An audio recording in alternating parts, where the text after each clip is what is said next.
L'impérialisme français, le néocolonialisme, la dictature reptilienne. Vive le PCB, vive l'ODHP. Salut.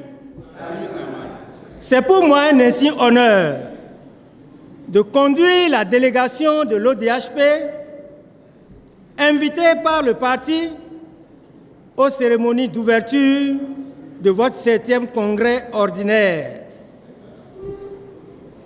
Vos assises interviennent à un moment crucial de bouleversement géopolitique mondial en général et en Afrique en particulier, où les peuples d'Afrique, notamment ceux du Mali, du Burkina, du Niger, arrachent victorieusement leur indépendance véritable des griffes de l'impérialisme français, véritable poison de nos peuples et un frein à l'émancipation politique, économique et sociale de nos pays.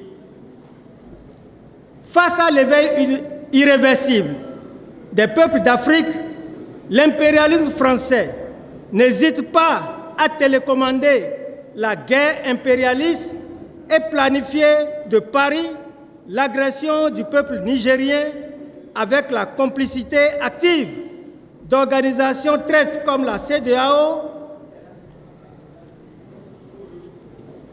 dirigées par des présidents tout aussi traites à la cause africaine, les valets de la France-Afrique, tels que Tinubu au Nigeria, Alassane Ouattara en Côte d'Ivoire, Macky Sall au Sénégal, Ambalo en Guinée-Bissau et bien sûr le plus zélé, le va-t-en-guerre Patrice Talon du Bénin. Le Parti communiste du Bénin, face à cette situation, s'est illustré avec courage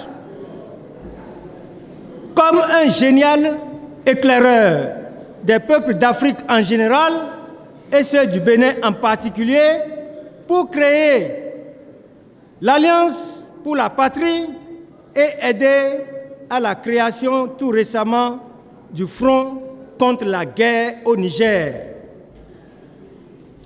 Voilà bientôt 46 ans que le Parti communiste est en lutte contre l'impérialisme français au Bénin et contre ses valets locaux, notamment le défunt général Mathieu Kérékou, qui a instauré un régime de dictature sanglante et liberticide, envoyant sans pitié de milliers de combattants anti-impérialistes dans les camps de concentration de Segbana, PLM, Camp Séropéra, PCO, PLM Alejo et le Petit Palais, où Luc Togbadja fut lâchement assassiné. Beaucoup d'autres de vos militants, Monsieur le Premier secrétaire, ont été soit sauvagement torturés, tels que votre serviteur, Maître Aboubakar Baparapé aujourd'hui, présenté tel que persécuté plutôt, tel que la brave Thérèse Ouanwa et d'autres envoyés à l'outre-tombe, tels que Maman Yari Moussa, Akpokwa Glele Rémi, etc., etc., paix à leurs âmes. Je n'oublie pas ceux. Je n'oublie pas ceux nombreux envoyés en exil. Certains en sont revenus, d'autres ne sont jamais revenus. Le Parti communiste du Bénin a payé le prix du sang pour conquérir les libertés et réinstaurer la démocratie au Bénin. Gloire à vous, héroïques militants du Parti communiste. Infatigable, vous êtes toujours restés debout, le drapeau rouge étoilé, frappé du marteau et de la faucille, symbole du prolétariat et de la révolution démocratique anti-impérialiste, pour dire non et non à l'imposture de Patrice Talon, valet esclavagiste moderne de la France-Afrique, qui par la ruse et la rage tente de soumettre notre peuple et de le livrer pieds et poings liés à l'impérialisme français.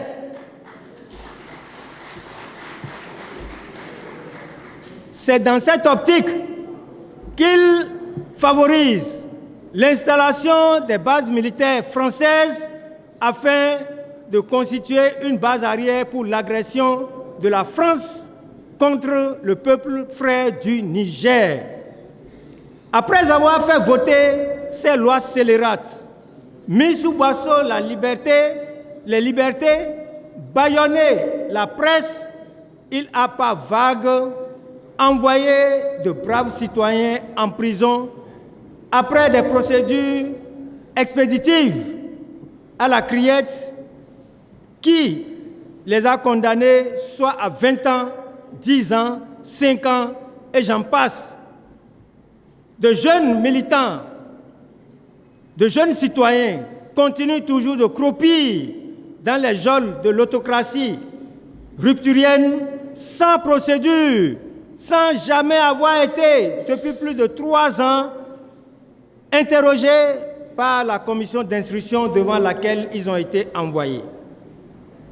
Ceux qui ont eu la chance d'y échapper sont encore en exil à ce jour. Tel est le tableau sombre de l'état des lieux pour les droits de l'homme et des libertés de la démocratie dans notre pays. Autrement dit, notre peuple vit une dictature sanglante de laquelle seule la résistance organisée du Parti communiste peut venir à bout de ses velléités de soumission à notre peuple. L'ODHP s'est toujours mise à côté de la résistance conseillée par le Parti communiste du Bénin pour dénoncer les dérives dictatoriales de Talon, assister les détenus politiques, quel que soit leur bord politique, sans discrimination.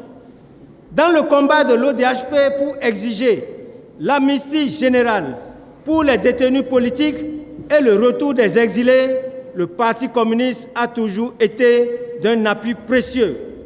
Merci, Monsieur le Premier secrétaire Philippe Noudjanoumé, infatigable chef d'orchestre, pour vos précieux conseils, sans lesquels l'ODHP n'aurait pu réaliser ces grandes prouesses dans un environnement sociopolitique marqué par la terreur rupturienne de Patrice Talon, la félonie de la classe politique et la peur de la majorité silencieuse. J'ai bon espoir que votre 7e congrès va définir les meilleures tactiques et les meilleures stratégies pour la remobilisation du peuple en vue du renversement très prochain de la dictature du régime patron et du régime Talon et la restauration de la démocratie révolutionnaire dans notre pays. Je souhaite plein succès à votre congrès. Vive le PCB, vive l'ODHP. Je vous remercie.